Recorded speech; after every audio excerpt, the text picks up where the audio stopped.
ज्याप्रमाणे आता 3 एप्रिलला शोभायात्रा निघते त्याप्रमाणे हे असं झालं होतं, बाबाच्या निवासातून बाबा आता बग्गीवर बसतील. तुम्ही नोटीस करा बा शोकानं, बाबा किती भोळे होते. त्यांना हेही नव्हतं माहित की बग्गीवर कुठे बसावं लागते. पहा ते कुठे बसतात आधी ते बघा. जिथं ड्रायव्हर गाडी चालवते बाबा तिथे बसले. जेव्हा सेवकाने समजून सांगितलं की वरती बसा तेव्हा बाबा वरती बसले.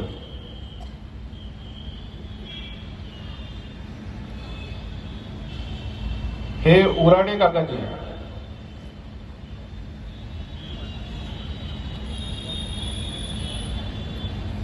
मोंगरकशा तलाव जो ना अनुभव तुम्हाला माहिती आहे, तिथे जे उभे होते नाव मेधे हे तेच होते.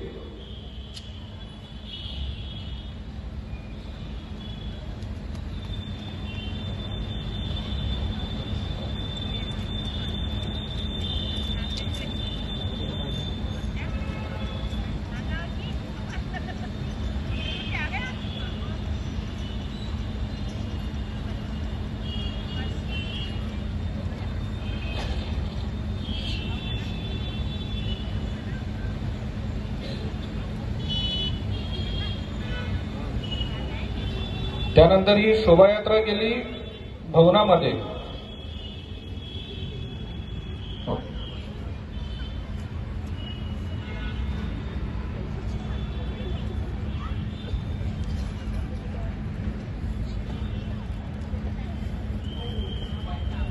हो आवाज येतो आवाज.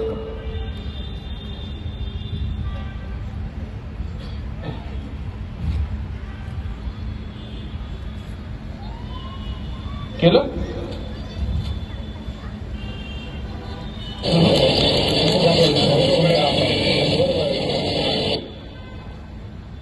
हा जो व्हिडिओ आहे ना मी त्याला पाऊस